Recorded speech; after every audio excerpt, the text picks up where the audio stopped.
Good morning and welcome. It's another chance for us to learn, to engage, and to find out a little bit more about how we can do things better and some of the learnings from the past year from some of the best in the business. And we've got some of the best on this panel that I've seen in a very, very long time. And I can't wait to get into this chat with them for the next hour. Remember, you can send through your questions, send them through, and we'll ask them directly to the panelists. And also a chance for you to walk away with 6,000 Rand. All you need to do is vote. Voting closes tomorrow. All the details are up available. You can vote at quicklink.co.za/vote most. Just find a little sheep. And cast your vote, and that's 6,000 Rand. Also, the Legends Award brought to you by MediaMark is closing tomorrow as well. So make sure you click on that, find the sheep, and nominate your legend who could walk away with that particular prize. I love that. So let's meet our panelists, our esteemed guests today. We've got Cindy Diamond, the Chief Revenue Officer from MediaMark, joining us this morning. Srini Naika, the Vice President for Commercial and Content Distribution at Viacom CBS Networks Africa. Jenny Critchfield, GM, Business Strategy and Marketing at Talk Media, as well as Yaish Sidat, the co-founder and CEO of Black Media Outdoor. Lucasta Stephen, Executive Head of South Africa Sales and Marketing, DSTV Media Sales, and Omesh Ota, Cape Town Sales Manager, Prime Media Broadcasting. This year has been a challenging one, but each one of these members of the panel have navigated successfully 2020 and also have some interesting navigations that they've brought through to 2021. Let's kick things off with Srini. We all want to promote the standard of excellence, right? And you need the right tools, and the right tools for the right job will get you the right results. And that's where we're sitting right now. In terms of maximizing performance and earnings, in your opinion, what are the right tools to get us to that right result? Thank you, Kent. So yeah, the tools have not changed. That was during COVID, pre-COVID, even right now. I guess it's all about the interpretation and the integration of the tools, but also basically take into account the fact that we did experience different challenges in 2020, noting the fact that audience behaviors did change, and clients were basically trying to reach out to these audiences in very different ways through virtual and not typically basically the traditional way of doing it. So as I mentioned, it's not the tools haven't changed. It's just about actually reinventing yourself to understand how you would inform better currencies to interpret these tools differently, but also integrate tools between different media types. Because how you basically reached your audiences prior to COVID is very different to how you're reaching them right now. I mean, so one of the tools that you would need, especially when you're doing cross-platforms and cross-pollination of platforms, would be self-discipline. So Cindy, what are some of the tips that you would give in terms of self-discipline and helping that professional self-discipline kick in and helping you move along as you try and navigate these new challenges? Thanks, Kent. I think that there is a secret sauce to self-discipline. I think the secret is that it's got very little to do with your profession, and it very much to do with your own psychological, spiritual, mental well-being. So for me, discipline is firstly a choice, and you need to actively make the decision to change a certain set of behaviors or a way in which you rewire, a way in which you respond and act to certain things. I think that one becomes most ill-disciplined during change. And that lockdown created a huge amount of change for us. A lot of new disciplines needed to be created. I mean, me for one, the one thing I did in order to actually just get back on the wagon is just remove my snooze button. And I think that discipline helps when you have rituals in place. My boys have to make the bed as soon as they get up. The fact that I then remake it once they leave, it's not the point. It's, you arrive with intent. But the other thing that I just want to say about discipline is that you can only really, create discipline and create it as a practice if you praise. So reward and recognition really needs to be it's the fuel that drives passion. And once you start loving what you do, your output is, it just soars. And the third thing for me on discipline is focus. I mean, Kent, you know me, I'm probably the least focused individual that I am. I'm highly distractible and wake up every morning with the greatest intent to do certain tasks well. get distracted. And I think the two lessons that helped me the most is, firstly, don't overcommit, don't overpromise to do and fulfill the tasks that you want to do over a certain period of time. And then more recently, be much more selfish with your time, because I think that there's only a finite amount of time. And when you do complete a task, it really energizes you. It gives you great excitement. So yeah, that's my 2 cents worth. So you put in your structures, you put in the rituals in place that you're putting in time and time again and doing over and over again that build that cycle for you, so that you have that self-discipline and you have that ritual and that routine. And effectively, that's what brings you to being more efficient and more effective. So Jenny, what's the difference? Being effective and being efficient, right? Those are two very different things with two very different outputs. So how do we get to be more efficient and be more effective? Thanks, Kenzie. Yeah, bottom line, efficiency really is about doing things right and making sure that you are not wasting time. And, effectiveness really is all about doing the right thing so that you can actually deliver the outcome and get to the results. And I think in sales, being effective is ultimately about closing the deal. And we all want to do that, I believe. So it's about working smart and not just working hard. I find a lot of salespeople work really hard. They're efficient in terms of all the processes, but they're not really effective in terms of bringing in the numbers. And I think it's an element, from my perspective, I think there has to be an element of both in how you work and how effective you are. So, I think from a sales perspective, people really need to understand the sales cycle, the activity, the efficiency ratios at each level are critical. They need to know what their numbers are. Sales is a science. People sometimes believe that it's not a science. I believe it is a science. The sales funnel is actually an inverted triangle. It's not a square. You don't prospect one client and then actually close one client. That would be fantastic, but it's not the case. So in reality, you've got to prospect a lot more clients in order to close them. And I think, people need to plan ahead. They need to be strategic about it. And they need to be able to actually fulfill all the things. So being more efficient and ultimately will lead to you being more effective at the end of the day. So they need to understand all sorts of things about the environment. They need to understand their industry, their medium, their clients. They need to be able to approach the right clients. And the sweet spot, I guess, is just that one needs to be able to be both efficient and effective. And the balance is where you're going to be successful. So really, that's it from my side. Acosta, Jenny just mentioned those relationships of being pretty important, building them with clients, knowing what's happening with clients. How important is it to have a strong relationship with clients and being able to be effective and efficient when you deliver that product? I think it's the most important thing in our industry. Can you hear me? Yes. Can you hear me? Okay, good. I think it's the most important thing in our industry. We actually survive with our relationships, and it's the one thing that makes the media industry so special. I often believe it's relationships first, and I think everything comes after that. So it is obviously about closing a sale and having a good product to sell and campaign delivery.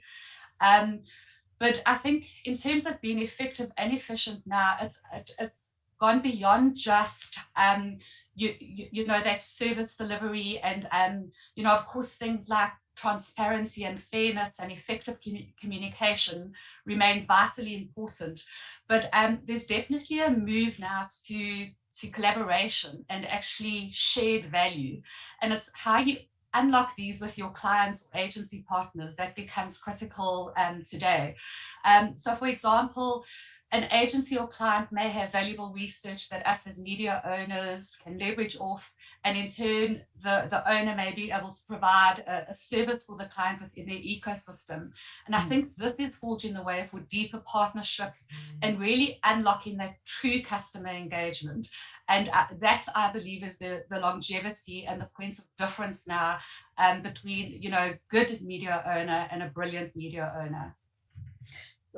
Umesh, Acosta mentioned value. It's a very important thing. And in this very oversaturated market where everybody's trying to sell everything on different platforms, how do you ensure that buyers see the true value of what you're offering? It's a very interesting question.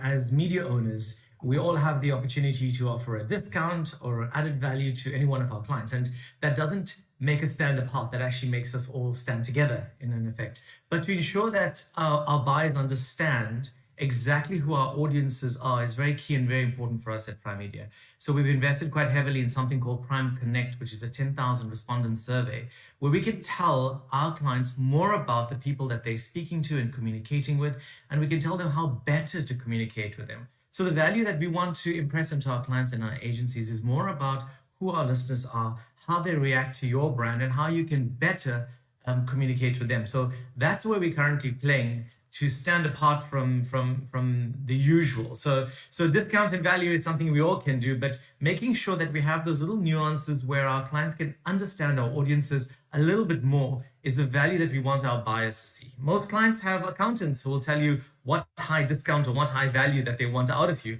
And beside that, we need to offer a little bit more to understand our audiences. So yeah, Ish, I mean, you also need to figure out as you're selling, as you're putting something together, how you design the story, how you put that together, how do you get that through to the markets? Mesh mentioned that they've got a particular way of understanding their markets and trying to get that across. So how do you use design and story and play to get across and make sure that your services stand out when you're offering? So we at Black Media, I mean, we're also getting bored of the traditional way of selling and doing things. So we decided to create a digital site drive with all our sites, and we can make the client see exactly what we see. And that's how we told our story, and we almost reinvented ourselves by doing so. I mean, so in some of the feeds were live, but most of the time we got clients to see what we've seen, and yeah, that's basically how we told our story. I mean, earlier Jenny mentioned that the sales is a science, but there's that story and the human element of it that is crucial to making sure that you sell that product or you get it across. Cindy, you work on radio. I know Prime Media works across different platforms as well. It's very important to connect across the different platforms. So Jenny, given all the things that have happened in this last year, how important is it that we adapt, and what are the lessons that have been learned so that we can connect through technology? Ish mentioned that they built something specific for them and it helped them in terms of technology, but that we had that human story element across. What are some of the lessons that we've learned so we connect every single time across different platforms? Hi, Kenzie. Yes. So, absolutely. I think this last year has taught us a lot. I think there's a lot of lessons that have come out of this last year. But I think the most important lesson that really is for all of us is that change is inevitable and that nothing in life is certain. In fact, everything is completely unpredictable. If you have a look at our world has actually been turned upside down by a force beyond our control. So we have to adapt. We have to change. We can't just be complacent. And we need a plan. I think what COVID has taught us is it certainly taught us that we need a plan. We need a plan B because anything can happen tomorrow. So from a talk media side, we were fortunate. Our business was fairly new at the time that COVID hit, and in a way, it was actually quite a blessing. And we weren't set in our ways, so we were still at the experimental stage of trying to figure out what would work and what wouldn't with our clients. And COVID just accelerated our process by making sure that we packaged our product offering, we positioned our company to ensure that we were relevant to our clients' needs. And there were particular challenges at that time. We adapted our approach. We had to. We adapted our communication, our product offerings, the way we sold, the process. We've had to adapt almost everything. So from our side, because we're a new business, I think it certainly helped. We didn't have to go back in and change too much. But I think we've been fortunate to create a niche that I think is very well positioned at the moment. And I think we're really proud of what we've managed to achieve. So long may it continue. But I think generically, COVID has also forced us to look internally and reflect both personally and in our businesses, and to focus on what needs to change in order for us to grow and adapt. So we've really been forced out of our comfort zones at this time. And I think, that's where we're going to find real growth going forward. So I think that these times are actually really quite exciting. So it's pretty cool to hear from a new business how you navigated a very challenging time. Cindy, you navigate traditional media, so radio and different platforms for different types of radio, from Jacaranda to an East Coast and other mediums as well. From traditional media, what are the 3 lessons that you've learned from 2020 in terms of business and sales that you can take through to 2021 and beyond?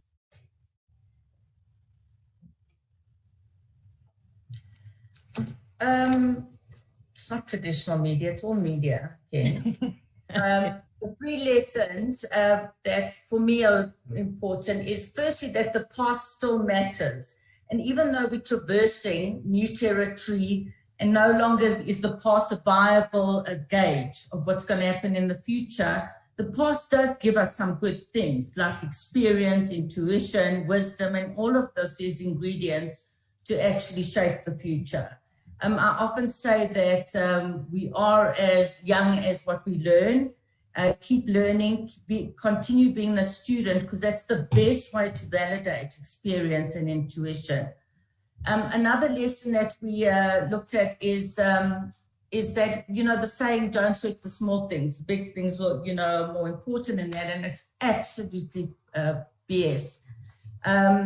For us, it's the very much the small things that need to be sweated.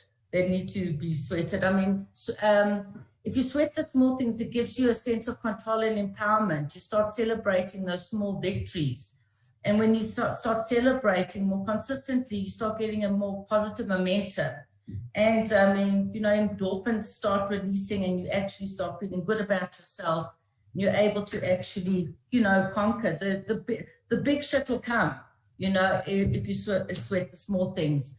My best one is no means nothing. And it is a quote from Elon Musk, so I didn't make it up, but it's certainly something that I'm well known in the industry for. If you don't ask, you don't get. So never, ever be afraid to ask, and always see a no as an opportunity to ask it in a different way at a different time. But I genuinely think that most people, when they say no, they mean I don't know, most marketers. And it's such an opportunity for media owners to actually partner with them in understanding their pain points and resolving them. So Cindy says the devil is in the detail, right? So we've got to sweat the small things. It's all in the details. So yeah, Ish, some of the changing consumer behavior, we're watching that. We're seeing the changes and the different things that are applicable and are available right now. How does that change the way you collaborate with other mediums? We had to collaborate. I mean, we introduced mobile integration, geolocation, and digital. We've seen where client spend is moving way to digital. So, I mean, we started introducing and collaborating with these mediums so we can get to give client more value. So, I mean, that's how we done it. I mean, traffic counts would drop drastically, all of that. Last year, I mean, I've seen from the digital side, all spend moving digital way, and we integrated with mobile integration, and we've already seen where we got a pick up in our sales. So there's continuous learning across the board. Yeah. And also in terms of new challenges, it's also new measures of success. So Umesh, what do you attribute success in terms of a sales team? Where do you attribute that success to? So it's all about, it's interesting. When you say sales team and you say target and success, I believe that when you have sales and you have a target, sales plus target equals to personal. And personal is understanding who our teams are, understanding what they like, what they don't like. If they want to send their kids to a private school or they want to pay for another holiday, hopefully when we can take holidays. So it's about understanding the people more than it is the product sometimes. If you understand the people and you get them motivated to understand the product and then able to actually sell that on to our clients, we're going to have a winning formula. Everyone in sales wants to make target. Everybody wants to reach the top end of all of the offers that we have of our teams. But driving them there is using their personal motivation to do it. So talking personally to them about what they want to achieve and layering that back into what we need to achieve as a business is the perfect joint way of looking at it. So for me, it's about what each of the team wants to achieve, marrying that into what we need to achieve as a business, and together we can drive that force together. Nothing motivates as much as that carrot at the end of the stick. Look, we all want to be successful at the end of the day, right? So Srini, during the pandemic, sales teams had to work. There were changing dynamics. There were budgets falling and changing and with clients. There was relationships that needed to be maintained with clients. So what strategies did you employ to make sure that you could keep business going during this tough time that we're going through? Before I answer that as well, I think just to make a very bold point, consumer media consumption has changed. It's changed dramatically. And that has an impact on basically a lot of the discussion that's happening today. So, I think alluding back to what Umesh says and what Jenny said as well, whilst the science in what we do and what Umesh has mentioned that, it's not just about the traditional way of just giving a discount. I think it's very important that we define what a non-tangible is and a tangible is. And I think alluding back to what Umesh said, it's about getting even more deeper through the research to understand these consumer trends through basically psychographic natures and various other components of how they basically reacted to the 2020 year to change basically their consumption patterns. Getting back into research itself, I think, and alluding back to what the initial question you asked me in terms of the tools, it's about obviously taking the tools and interpreting it further to basically understand these patterns. So what we did as well to kind of like really ride the wave is we got deeper into understanding through obviously internal tools, but various other tools of how we could latch on to basically kind of improving our ad spend share. I think it was a funny one because, and Lucasta can attest to this as well, whilst television viewing went spiked up, hockey stick effect. Yeah. There's no money to be made with it as well. So that was also basically a demoralizer for many sales personnel. Because now we've got all these ratings, but how do you monetize it? Because there's no budgets there. It was really about engaging with our advertising agencies and customers even more intensely for them to understand our audiences better. With fragmentation that also took place with introduction of basically new media types through virtual and online and digital, it didn't help. We obviously understood the research better.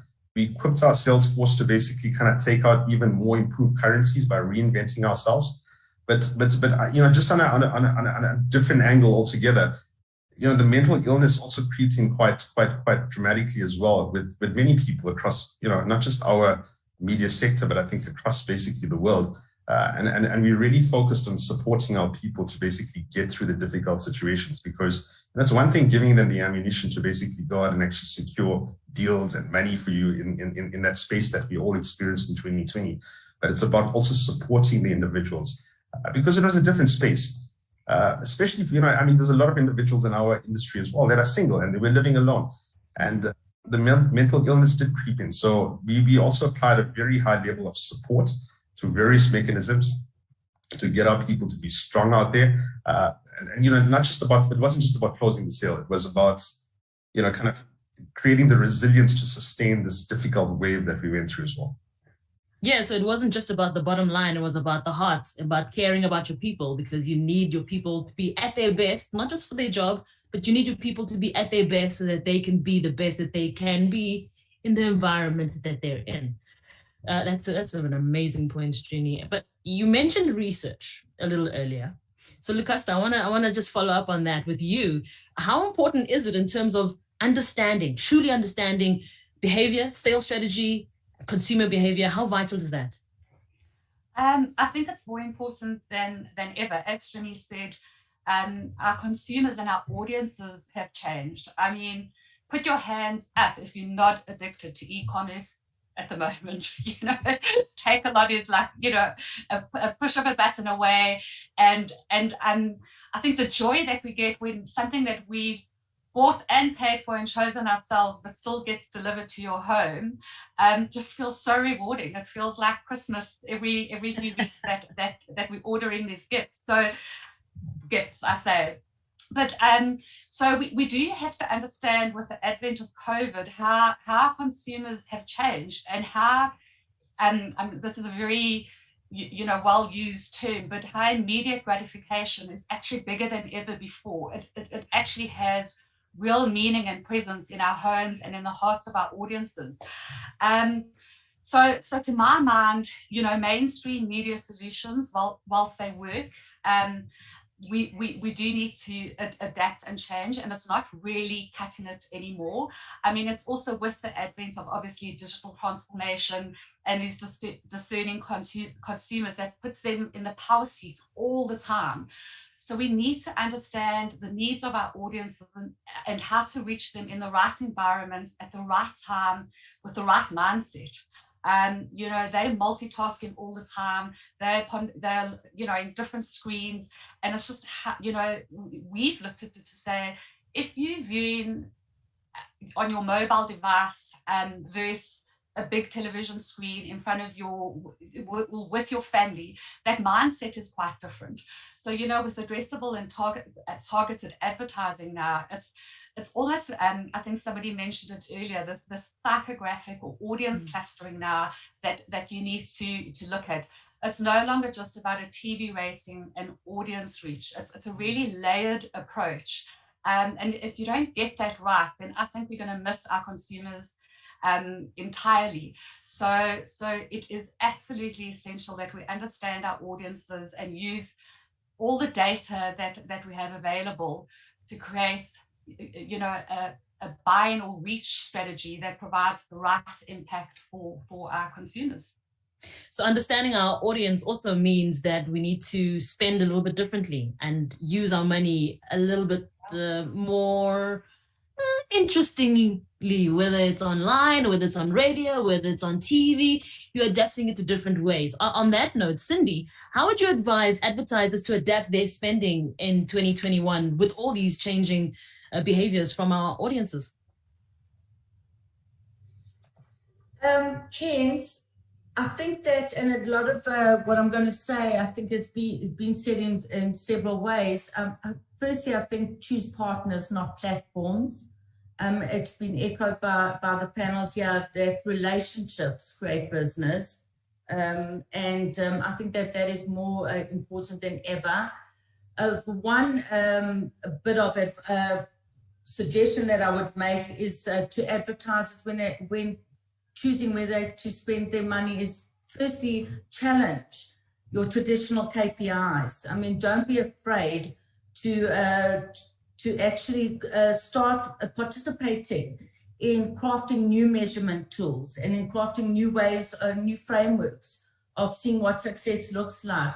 And I often find marketers are caught between their desire to try new things and the shackles of traditional KPIs that hold them back, from experimenting. And the other thing is be very sensitive to the emotional and social needs, the social state of your consumers or your future consumers. Choose to spend your money on platforms, on media, or with partners that have a proven track record of trust, empathy, and responsiveness. I mean, in my mind, there's a clear front runner here, and it starts with A, and it rhymes with Claudio. Srini, you wanted to add a comment there. Yeah, thanks. So yeah, just latching onto that, it's really research is really a passion of mine as well. But just echoing what Lucasta said and just adding on a bit, I think we really need to push the central bodies within our country, the research bodies, to start looking at how we start future-proofing our currencies, noting what happened last year. I think there's a lack of basically futuristic thinking. And as media owners and media players sitting on this call, and I think everyone listening in, we need to get together and push them. So I'll give you a very good example. Non-linear television in our space, in the cast in my space, is really growing, and it's a given. But it's surpassed the 20% mark in terms of total TAMs viewing on a daily basis, and it's because of COVID. Because now you're getting individuals watching, the likes of basically your streaming platforms together with actually consuming more gaming and so forth. How do we start measuring these things? If we don't have these central bodies looking at future-proofing these currencies, it's going to be a nightmare for us going forward. To add on another big complication that's coming in next year, and I mean, it's a given. I know it's a laughing matter if I mention this, but it's a given. Analog terrestrial will be switched off. Based on the fact that there was very limited spectrums for the telcos to basically support what happened in COVID, the government has to basically switch off analog terrestrial because that's going to give us more spectrum in terms of broadband. And when that happens, if you start looking at the battlefield globally, and it was an amazing slide I came across a few weeks ago, which I posted on my LinkedIn if anybody wants to see it. It looks at basically all these big players like Comcast and Discovery and AT&T and Amazon and Facebook, and there's a massive battle going out there from a streaming perspective. So we pay TV, but I'm going to say it anyway. The way pay TV is right now today is not going to be there in 24 to 36 months from now. It's not going to die. Definitely, it's not going to die. But it's not going to be there. Streaming is going to basically really take a hockey stick effect in terms of growth within the market. And we have to plan for this because ultimately, on the science side, to Jenny's point, you're not going to be able to find the reach the way you find it in a very luxurious manner right now in terms of limited media types in our markets. There's going to be an explosion of fragmentation. And on the other side, if obviously these central bodies do not support us in terms of fusing more research amongst all of us in this call, because it's not about TV anymore, it's not about radio, it's not about other platforms, it's about how do they support us to ensure that agencies and clients buy all of us together in an integrated fashion through fused models and fused currencies. So, Srini, very interesting point that you made while you were talking now is also about the changing landscape. Being in sales essentially is like being a sailor. And sometimes it's calm waters, other times it's a massive storm, and no one wants to end up in the Bermuda Triangle and disappear and fall off the face of the earth. Essentially, we need to adapt and we need to find new ways of doing things. With that in mind, and I'm going to pose this question to each one of you, how do we train salespeople to be able to adapt? We already have all these challenges that are happening, but how do we change? You mentioned in 24, 36 months from now, Srini, that the landscape is going to be very different from what it is right now, from what you're projecting, from what you've seen and how the world is changing. So we're going to kick it off with Jenny and then Lucasta, and then I'll give the other names, the other guys a chance as well. But how do we train people to adapt in sales with all of these changes, Jenny? Interesting question, Kenzie, and a difficult one. I think a lot of salespeople have become set in their ways. We've all worked in the good times, and there haven't been a lot of challenging times. We've had good times, we've had bad times, but I think there's nothing as, we could never have predicted the times that we're currently going through. And I think from a sales management perspective and trying to help their teams through this difficult period, it's really about navigating and helping them see that although we're in a difficult time, ultimately the basics are the same. It comes down to relationships. It comes down, and people have spoken about it. Cindy spoke about partnerships. It's absolutely vital to understand our client's business, and whether times are tough or whether times are not tough. It's really about understanding their objectives, understanding where they're going, understanding what's going to make a difference for them, and helping and training our sales team to ask those questions and to really listen to what is going on. Because I honestly feel that when clients feel like you care and you really understand their business, you're more likely to get to be successful with them, going forward. So ultimately, that's what I would recommend. Lucasta, what are your thoughts? Yeah, so I agree with that. I also believe it's about looking at the hard and the soft skills of your employees and treating each one as a unique individual. And I think the hard skills are very easy to facilitate. The guys need digital training. We'll put them on a digital training course. They need to understand how to interpret new data. We'll run a program for that. But it's the soft skills, to Jenny's point, asking the right questions in this changing and very diverse market. As Jenny said, with streaming platforms coming in, competition in this market will also in South Africa change the landscape. So it is getting your sales teams or your business to really fully invest in clients' engagement.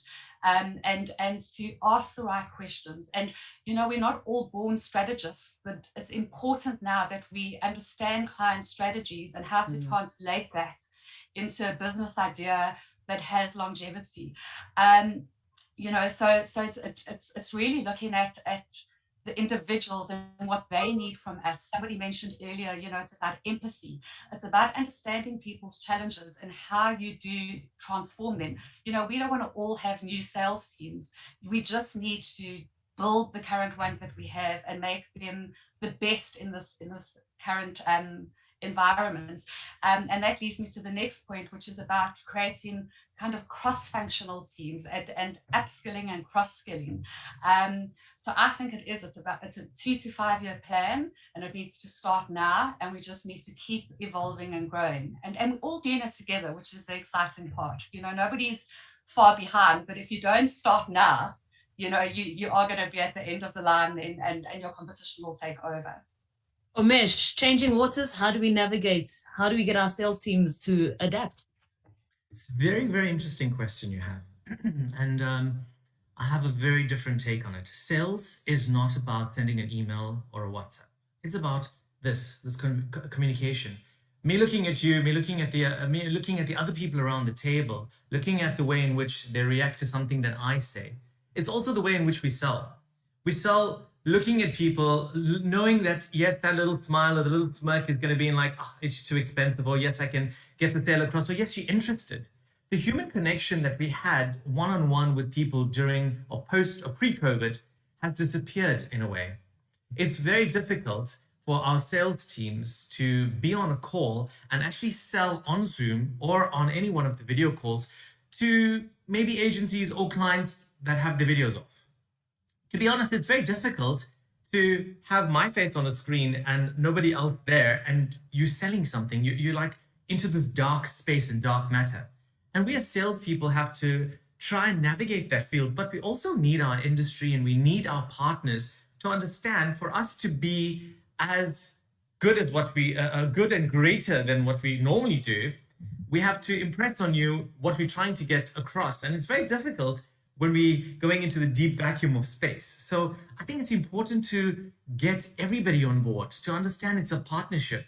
We need each other. We need that synergistical approach of, if somebody's on a screen and you see them smile, like, oh, I'm on the right track. And it gives you the energy to succeed, It's really, really tough in this environment if you're not doing a face-to-face conversation with someone to say, hey, listen, my ER24 on DSTV is doing very, very well. Or my show with Darren on Breakfast is doing exceptionally well. Like, it's really difficult to see those little nuances. And we think that as much as we want to motivate our sales team, we want to get them geared to sell on Zoom and get them geared to be as best as they can. But it's a partnership. We're in this industry, it's a partnership. We need everybody on board to actually help our teams do better at what they do. So I think it's very important from that point of view that everybody switches on their videos. I mean, if what's different? What's different from working in the office and working from home and communicating? We're going to lose a lot of important relationships. We have lost some, I'll be honest with you, in the last year, but we're going to lose a lot more. So we need to make an effort to build those together as an industry. Or sooner or later, it's going to be like, hey, can you give me 20%? No, thank you so much. And then the next one goes through. So we don't want that. We want that negotiation. We want that tactile conversation. So I think for me, it's important that there's a partnership. Cindy brought that up earlier. It's not about you and us, it's a partnership and how we grow. So I think it's important for us to build on that. Yeah, Ish, a little earlier, you mentioned collaboration as one of the tools that you used for your business. Is there another tip that you have in terms of maybe helping salespeople navigate at the moment? So basically, maintaining relationships is the most important. I think just the dynamic around it has changed. The dynamic around sales has changed. I think salespeople still need to do what they do and just do it in a different way. Everybody was going through difficult times, especially even though the salespeople. So we just need to keep them motivated so they can be motivated all the time and just keep those relationships going. Cindy, navigating salespeople, changing times. What are your thoughts around that?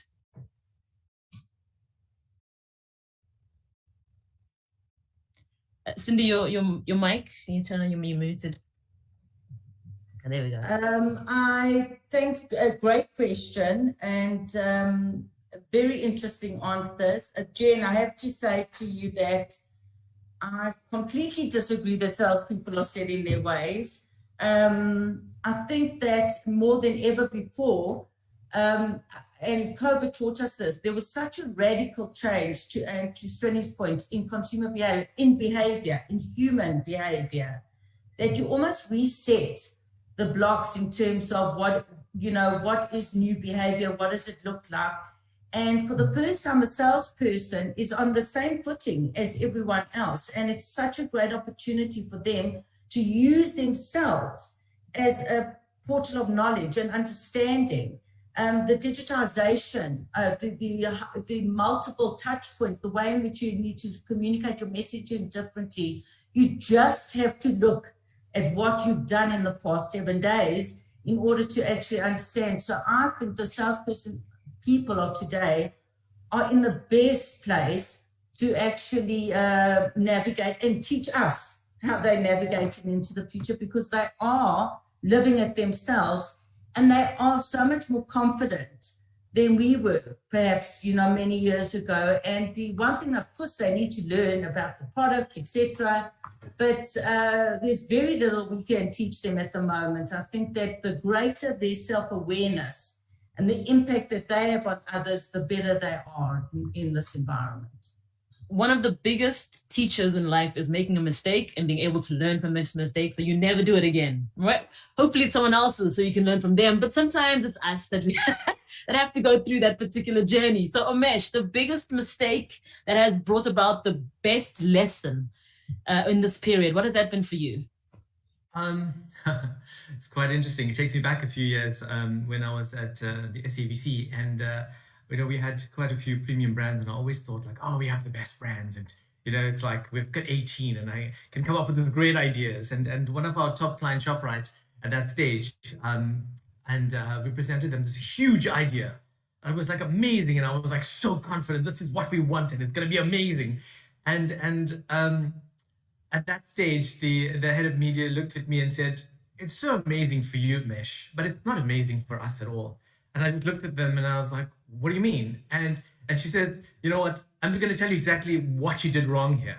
You did an amazing job about your brand, but you forgot about us. You thought it was so good for us, better than what even we would think it's good for us, better than even what we thought it would be good for us. So the biggest mistake is, remember who you're speaking to and remember your audience, remember your clients. You are there to service them. So as great as your idea may be, as great as the opportunity you have, does it tie into what they're trying to achieve? And if it doesn't tie into what they're trying to achieve, you lost it. So for me, that was the biggest learning I had, is to think about the client more. How will this help them achieve their goals? And how are we going to do it? Remember that you can walk away with 6,000 Rand in cash, just like that. All you need to do is vote. Voting closes tomorrow. Find the sheep. Go onto the page, find the sheep, and that could be your money tomorrow. Also, the Legends Award, you can nominate up until tomorrow. Also closing, that's brought to you by MediaMark, celebrating the best in the business, the guys who've been in the business for a very long time, and celebrating them in style. So nominate. Tomorrow it closes. Here's the thing. Creativity, innovation are some important tools that we can use along the way as well. Sitting down with different members of the team, whether it's in your sales team or other people who you're working with in radio, with programming, in TV, with other things, whoever it might be. So Srini, how important is innovation and creativity? I'm going to ask this question across the board as well, because we're all in the media, but we all focus on different aspects of media. So innovation and creativity, how important is it in terms of your sales team and being successful? Thanks. Thank you, Kent. I think, before even answering that, just to support a piece prior to that, it boils down to the currencies, it boils down to the eyeballs, it boils down to the listeners. And that's a very important factor just to always bear in mind. But also it's very important what Umesh just said right now. It's not about your brand. It's about their consumers. It's about the client's consumers. And that's what's very important to basically always bear at the back of your head whilst you're trying to define creativity and innovation within your space. So all that said, it's extremely important. To the point that I mentioned earlier, nonlinear within television is growing, and fragmentation is basically the biggest nightmare, I think, for anybody that's in the TV space, because it's going to get worse. It's got worse, and it's going to get even more worse. So how integrating your client into basically more content spaces is going to be crucial. Integrating the brand through basically not just your storyline or your product placement, but basically kind of like building content that basically kind of talks to exactly the imperatives, but also doesn't basically become intrusive, is a very important angle for television to plan with clients. But also innovation in terms of the tangibles are also quite important. That's something I take very personal as well. How you basically cross integrate currencies amongst radio, TV, outdoor, and build campaigns with your agency, and how do you even encourage your agency to basically make sure that you're not trying to basically take away all the budget as a TV salesperson, and encourage them to basically utilize certain radio media types as well, because ultimately the campaign gets bigger and the campaign gets better from an innovative perspective, because sometimes TV cannot do what radio does, and similarly what outdoor does. And I think sometimes we're so territorial in terms of how we approach innovation, because it's about our innovation. It becomes personal to my television brands that I support. And you fail to realize that you can actually grow the pie as well with the right conversation with customers and basically agencies by understanding. And, I think we talked about it just now as well. It's about how adaptable is the sales individual. I think sometimes the complacency sets in, and sales individuals don't understand that we're all selling to the same eyeball or the same listener. And it's like capitalize on basically the competitive space as well to bring in innovation and work with basically your competing colleagues out there as well. And that's what will basically set us apart and actually really grow the pie. The pie shrank last year for all of us sitting on this call. It's taking some time for us to get back to the numbers or the levels that we need to get back to. But I think you need to break the barriers as well of who you are versus how you can basically kind of work with multiple media types to drive innovation. So I'm not answering you directly what innovation should be, but it's about we need to stop the territorialism as well that takes place within our entire media landscape as well to drive bigger innovation. Jenny, you were starting off as a fairly new business when all of this went in. So innovation and creativity was important to penetrate the market for you as well. So how important was it from a sales perspective? Very important, Kenzie, very important. We had to find a way, we had to find a niche, we had to be able to go out to market and offer something that, other people weren't necessarily offering. Predominantly, we work in the radio space. So, we position ourselves as a radio specialist agency, and we've been fortunate enough to work with radio over this last period. And I must be honest, I haven't noticed a huge shift in radio in terms of, coming from last year into this year. I think we've been fortunate to sort of see it continue, but there definitely has been a need for us to become more unique, a more unique approach, use sort of multi-touch points to reach markets. And I think just speaking back to what Srini said, it's a very, radio has its strengths. Radio speaks to community, it speaks to comfort and all those good things. And people, that's why people listen to radio. But we must never lose sight of the fact that a collaborative approach for our clients is probably the best approach. We need to collaborate not only in terms of our media types and the different media types, we all complement each other ultimately at the end of the day. And it's not about becoming so territorial that you're trying to take all the money and other media types not getting any part of it. So it's really about having the key interests of your client at heart, understanding their strategies, understanding their objectives. And I think, offering a solution which you can offer, which is hopefully creative and unique, and then using other partners as well, or maybe even recommending other partners that could come in and make the campaign work so much better for them. So I do honestly believe that a collaborative approach is the right way for all of us going forward. Umesh, you wanted to make a comment around that? Yes. Firstly, Srini, thanks for that endorsement power spot, as we would call on radio. It's interesting when you say innovation. Before COVID, all our clients would be like, we want to drop leaflets at the corner of the robot, and we want an Oros big balloon flying in the sky, and all those different things were innovation. And the traditional features on our radio stations were a little bit lacking in a sense. Everybody wants competitions and engagement, but the features, the news, the weather, the traffic, and those kind of things kind of like took a little bit of a backseat.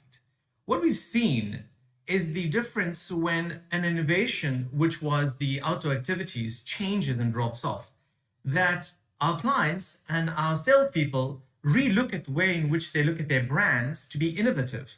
So all of a sudden you see an increase in the amount of news, traffic, weather being sold on our radio stations, more of the features being sold, because clients are now looking at more innovation on the platform rather than outside the platform. And we always said 360 degrees, and then COVID hit, and we went 360 to 180. Now innovation is changing the way in which it is appearing. It's not so much an event, it's an online event. We had Huawei K-Day last week Friday, which was a successful online event. People are looking at online features innovatively to be different. People are looking at the 30-second generic ad and saying, this is not just selling peanut butter. It's going to be something more creative to sell the peanut butter. How are we going to hold that audience that we want online? And the same thing for television as well, across the media platforms, where the innovative ideas have changed during COVID. Now our brands are actually getting to stand up a lot stronger and say, yes, we're radio and TV, and this is what we can actually do that we may have forgotten about over the years. So I think it's very important to know that innovation is not just this cool new thing that we can do. It's actually looking at what we have and resourcing it and resurfacing it to make it fresh and bright again. Cindy, creativity, innovation has been super important, and working in radio as well. I know that that's one of the key things that you've used. So how important is it for you and your sales team? Keynes, I actually want to, if I may, just give me a little bit of leeway in responding to these questions, because I think that everyone's made very valid points. I think that one of the biggest challenges as sales leaders is to ensure that your sales team continues to being inspired and feeling creative and innovating. And I wanted to slightly divert to talk about remote working. And while there's a lot of benefits that have been created through that, whether you're gaining more time, more focus, more savings. There's also been disadvantages, which is more meetings, more hours being spent, more family distress happening, more tears, in fact. So the one thing that I think is important to be able to nurture and harness creativity and innovation is that we need to create an environment where people can still connect and collaborate in a more meaningful way. And the human touch is very, very important. And I think that, it says a lot about a company's culture, the innovation, the, in the moment thinking. It's very difficult to do it when everything is in its digital format. So, in MediaMark, we're working hard on a hybrid model. And the teams have actually almost organically organized themselves into either high frequency office users or medium frequency office users. And those are the guys that generally come in with a specific purpose, with a specific intent in mind. And that is mainly around to collaborate and to gain support. And I think that the collaboration and support that they're getting from each other, whether it's across the company, not just within your own departments, actually harnesses their own creativity and gives them the confidence to actually brainstorm some of the solutions. So I just wanted to attack that question in a slightly different way, because it really is a challenge for us to try and keep people creative and innovative and learning from each other when we are just bound by digital forums. I just got a note now that all of our speakers are going to be sponsoring an award. So thank you all to Prime Media, Broadcasting, Carrot, DSTV Media Sales, Mercurial Media, MediaMark, The Media Shop, Viacom CBS Africa, Black Media Outdoor, Talk Media, and Thirst, and Jacaranda FM. Thank you so much for making sure that these awards are as great as they can be. It's been pretty insightful listening to all of your inputs Also, with regards to this coming year, it's 6 months into 2021. We've got 6 months to go. South Africa is a roller coaster ride, politically, economically, the whole shebang. We're people with a great sense of humor, but also going through a tough time at the moment. And I guess that's part of what makes us South African.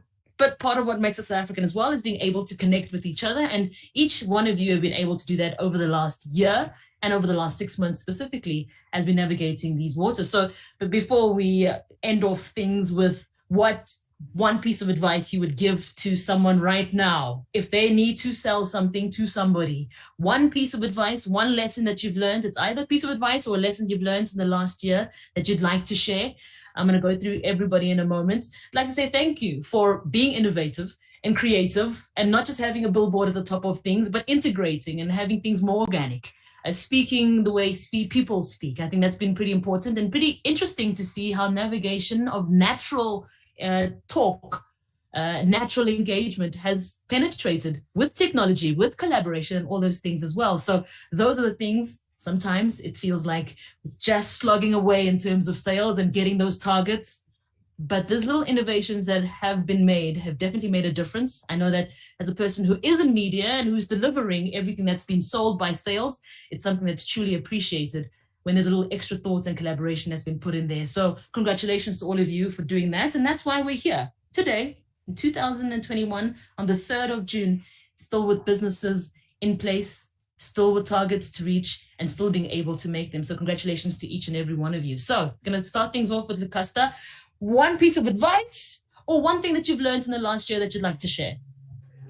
Well, learned so much, but I would say the best piece of advice I can give is about the art of listening. And with, it's a saying that, don't listen to respond, listen to hear and digest the information. And I think working, in these digital platforms, if you don't listen properly, you can miss the boat entirely. So I think it's a skill that we all need to harness. And that would be my advice while contact is still limited. I love this. I'm going to treat you guys the way you treat us when you say you got 30 seconds to read a live read. So we got 30 seconds for each person as we wrap things up. Omesh, your 30 seconds starts now. Try, and try again. The first time you get to a client and they say no, as Cindy said earlier, it's not no, it's yes. You just have to wait for the yes. So try. If you're speaking to agencies, you need to ensure that you offer them the value that they need for their client. The idea and the concept needs to be in line with what the station wants to offer, what the client wants to offer. So it is a marriage and a solution that works for everybody. So that's my advice. Jenny, advice or lesson learned? Yeah, I think it's, just kind of echoing what Lucasta said earlier. I think upskilling is crucial for any one of our sales executives in our industry, but also tying it back to the point I mentioned. You sell eyeballs and we sell the same people to basically our customers and our agencies. Make sure that you understand the other media types better so we could drive that innovation that we referred to, but also do not be complacent. If you're a TV sales executive or a radio sales executive, you're not just in that. You can be so much more. And I think with the fragmentation and with all the other introductions of new platforms coming to market, it's crucial that you plan for your next 2 years because things will change in our space in the next 24 months. Jenny, what are your thoughts? Yes, it really is. Customer loyalty and retention are about the heart of a successful business. And I think, as a salesperson, you need to see your relationships with your clients as a partnership. You can't sell a client. You can't force people to buy from you. They need to want to buy from you because they see value in the solution or the way that you're approaching and what you've given them as an offer or solution to their problem or challenge. So you need to work hard to establish the trust with your clients. You need to show them that you truly care about delivering the right solution for them. And you need to build trust. I mean, trust is everything. People do business with people they like, they trust, they know. So establishing trust is key. Perfect. Thank you, Jenny. Yaish, what would you say? From my side, it's always be resilient and keep on reinventing yourself. Don't become complacent. Just like Umesh said, try, and don't take no for an answer. Miss Diamond, how do we make sure that we learn? What are we learning? What is your advice? You're mute. There we go. There we can go. only imagine what my boss is saying at the moment. It's such a company. You're mute and you're mute, which I think half the time they mute me. 10-second blip for it is never stop learning, always sweat the small things, and no means nothing. Love that. Thank you so much to everybody. Thank you to our sponsors, Jacaranda FM, Prime Media, Broadcasting, Carrot, DSTV Media Sales, Mercurial Media, MediaMark, The Media Shop, Viacom CBS Africa, Black Media Outdoor, Talk Media, and Thirst. Thank you to all of our guests who joined us today. The panelists, you were all amazing. Don't say no.